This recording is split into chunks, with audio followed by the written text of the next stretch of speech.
জাহান্নামে যারা যাবে তাদের দুটি শ্রেণী, একটি শ্রেণী হলো স্থায়ীভাবে থাকবে। 4টি পাপের কারণে মানুষ স্থায়ীভাবে জাহান্নামে যাবে। কয়টি পাপ? 4টি পাপের কারণে মানুষ স্থায়ীভাবে জাহান্নামে থাকবে। জাহান্নামে ঢুকলে তাদের বের হওয়ার আর কোনো সুযোগ নাই। অর্থাৎ 4 শ্রেণীর পাপীরা স্থায়ীভাবে জাহান্নামে থাকবে। এর মধ্যে প্রথম শ্রেণী, দুনিয়াতে সবচেয়ে বড় যেই পাপ, সেই পাপ হলো কুফরি করা। কি করা? কুফরি করা। এটার শাব্দিক অর্থ হলো আল্লাহ এবং রাসূলকে অস্বীকার করা। সেই অস্বীকারের সূত্র, সেই অস্বীকারের চিত্র বিভিন্ন রকম হতে পারে। কেউ সরাসরি বলল আমি আল্লাহকে মানি না, নাউযুবিল্লাহ। কেউ সরাসরি বলল আমি রাসূলকে মানি না, নাউযুবিল্লাহ। অথবা কেউ বলল আমি কোরআন হাদিস মানি না।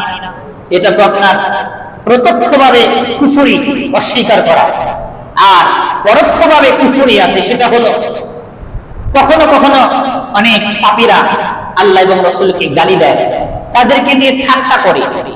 কখনো কখনো এটা বলে যে কোরআনের এই অংশটা মানবো, এই অংশটা মানবো না। অথবা কখনো কখনো বলে আমি কোরআন মানবো, হাদিস মানবো না। অর্থাৎ শরীয়তের একাংশ মানা আরেক অংশ বাদ দেওয়া, এটাও কুফরি। এটা হলো পরোক্ষভাবে কুফরি। যারা সরাসরি কোরআন হাদিস বা আল্লাহ এবং রাসূলকে গালি দেয় বা অস্বীকার করে, এটা হলো কুফরি। যারা এটা করবে তারা হলো সচ্চা কাফের। আরেকটি হলো বিদ্রুপমূলক আচরণ করা, ধর্ম নিয়ে, দিন নিয়ে, আল্লাহ এবং রাসূলের পথ নিয়ে বিদ্রুপমূলক আচরণ করা, তাদেরকে নিয়ে উপহাস করা, এটাও কুফরি। এই কাফেররা প্রথম পর্যায়ে স্থায়ীভাবে জাহান্নামে থাকবে। পবিত্র কোরআনে সূরা নিসার 150 নম্বর আয়াতে আল্লাহ বলেন ইন্নাল্লাযীনা ইয়াকফুরুনা বিল্লাহি ওয়া রাসূলিহি ওয়া ইউরিদুনা আন ইউফাররিকু বাইনাল্লাহি ওয়া রাসূলিহি। আল্লাহ বলেন নিশ্চয় তারা কাফির, যারা আল্লাহ এবং রাসূলের মধ্যে পার্থক্য তৈরি করে। অর্থাৎ বলে আল্লাহ তো ঠিক আছে, কিন্তু রাসূল কারা, অথবা রাসূল কেন আসছে, রাসূলকে সে মানতে চায় না, শুধু আল্লাহকে মানতে চায়। আবার কখনো কখনো বলে আমি কোরআন মানবো, হাদিস কেন মানতে হবে? কারণ হাদিস বিভিন্ন লোকের মাধ্যমে আসছে, তার মধ্যে সন্দেহ ঢুকছে। এই সন্দেহের বাহানা নিয়ে কেউ কেউ হাদিস পরিত্যাগ করে। যেমন বাংলাদেশে কুখ্যাত আহলে কোরআন নামে একটি দল আছে, যারা হাদিস মানে না, কোরআন মানে। কোরআনের অর্থ অনুযায়ী এই আহলে কোরআনের দলেরাও কাফির। আহলে কোরআন যারা কি বলে কোরআন মানবো কিন্তু হাদিস মানবো না, তারা হাদিস মানতে চায় না। হাদিস অস্বীকার করার মাধ্যমে তারা কোরআনকে অস্বীকার করে। কারণ কোরআনে আসছে হাদিস মানো, কোরআনে আসছে রাসূলকে মানো। যখন আপনি হাদিস মানলেন না, মানে কোরআন মানলেন না। এই কারণে আহলে কোরআন বাংলাদেশে যারা আছে, আহলে কোরআন যারা আছে, এই কোরআনের এই আয়াত অনুযায়ী তারা কাফের। এবং তারাও কাফের যারা নিজেদের স্বার্থে শরীয়তের এক অংশ মানে আরেক অংশ মানে না। যারা নামাজের বিধান তো মানে কিন্তু জিহাদের কথা মানে না। যারা রোজার কথা মানে, যাকাত দেয়, কিন্তু কাফের মুশরিকদের বিরুদ্ধে ইসলামকে বিজয়ী করার জন্য জীবন বিসর্জন দিতে হবে, জিহাদ করতে হবে, এটা সংসদে দাঁড়িয়ে জিহাদকে অস্বীকার করে, সে যত বড় মুনশিদ হোক সে কাফের। এদের শাস্তি অনেক ভয়ানক হবে। এরপরে আল্লাহ বলেন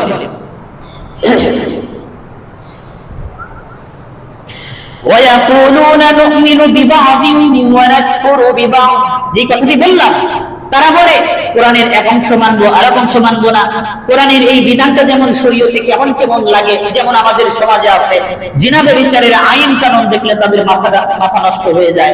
কখনো কখনো দেখা যায় যদি চোরের হাত কাটার বিধান কায়েম করা হয়, অথবা যারা অন্যের সাথে পরকীয়া করে জিনা ব্যভিচার করে তাদের যখন মৃত্যুদণ্ডের আলোচনা করা হয়, অথবা যারা একাধিক 100-500 তালাক দিয়ে আবার যখন ফিরিয়ে নেয়, বলে যে ইসলামের এই বিধানটা একটু কঠিন হয়ে যায়, এটা যদি বিশ্বাস অনুযায়ী তারা গ্রহণ করে নেয়, ইসলামের এই বিধানটা যেন কেমন কেমন লাগে, অনেক কঠিন মনে হয়, তাহলে তার কুফরি গুনাহ হবে।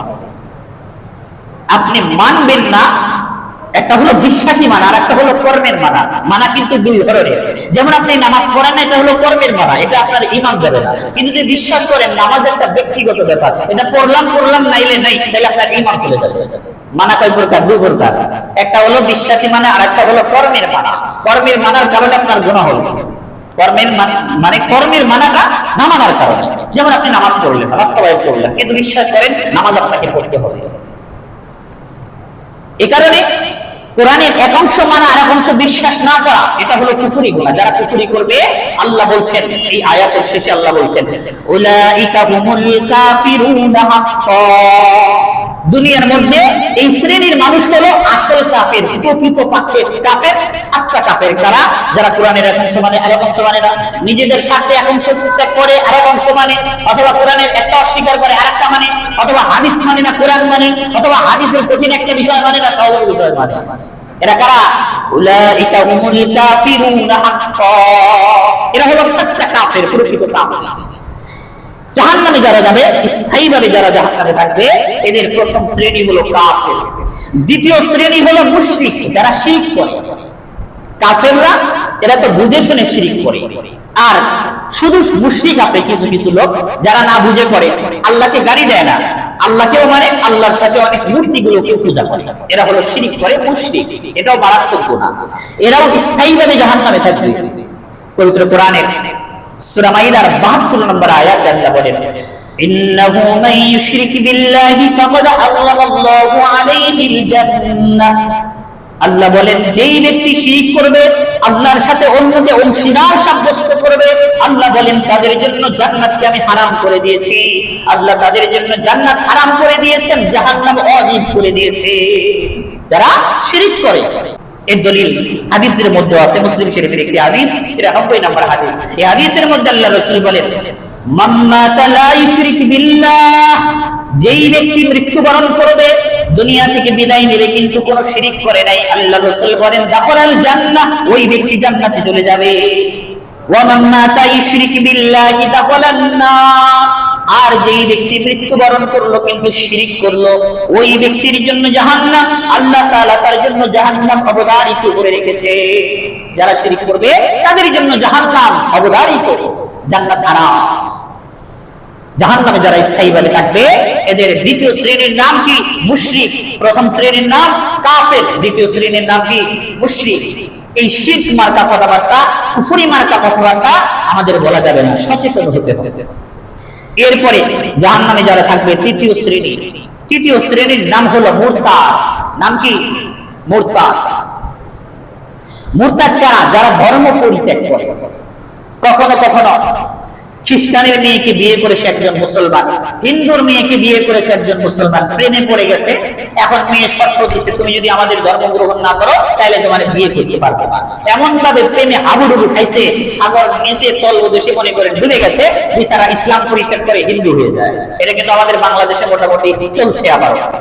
আবার কখনো কখনো নিজেদের ক্ষমতার কারণে, লোভের কারণে, দুনিয়ার ঐশ্বর্যের কারণে কখনো কখনো মুসলমান নিজেদের ধর্ম পরিত্যাগ করে। এটাকে বলা হয় মুরতাদ। বুঝে শুনে সবকিছু জানে পৃথিবীর মধ্যে শ্রেষ্ঠ ধর্ম হলো ইসলাম, ইসলাম হলো সবার উপরে, তা সত্ত্বেও ওই যে অন্তর বিক্রি করে দিয়েছে, এ কারণে নিজেদের ইসলামকে পরিত্যাগ করে। এদেরকে বলা হয় মুরতাদ। যারা জাহান্নামে স্থায়ীভাবে থাকবে, এদের তৃতীয় শ্রেণীর নাম হলো মুরতাদ। এই মুরতাদ বাহিনীও জাহান্নামে স্থায়ীভাবে থাকবে। এর দলিল হলো পবিত্র কোরআনে সূরা বাকারার 217 নম্বর আয়াতে আল্লাহ বলেন وَمَن يَرْتَدِدْ مِنكُمْ عَنْ دِينِهِ فَيَمُتْ وَهُوَ كَافِرٌ فَأُولَئِكَ حَبِطَتْ أَعْمَالُهُمْ فِي الدُّنْيَا وَالْآخِرَةِ وَأُولَئِكَ أَصْحَابُ النَّارِ هُمْ فِيهَا خَالِدُونَ।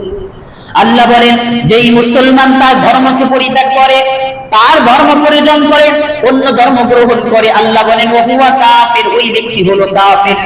এরপর আল্লাহ বলেন উলাইকা হাবিতাত আমালুহুম ফিদ দুনিয়া ওয়াল আখিরাহ, যেই ব্যক্তি ধর্ম পরিত্যাগ করবে ওর পিছনের সব নেক আমলগুলো বরবাদ হয়ে যাবে।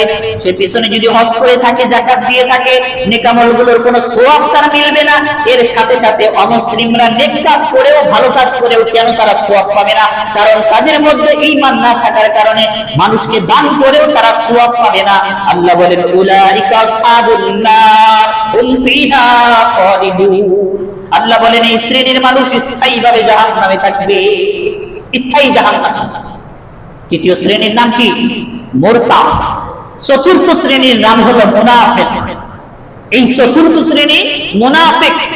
এই মুনাফিক যদি বিশ্বাসী মুনাফিক হয়, তাইলে তো মনে করেন পূর্বের যে তিন শ্রেণী কাফের, মুশরিক, মুরতাদ, এদের চাইতে মারাত্মক ব্যক্তি হলো মুনাফিক।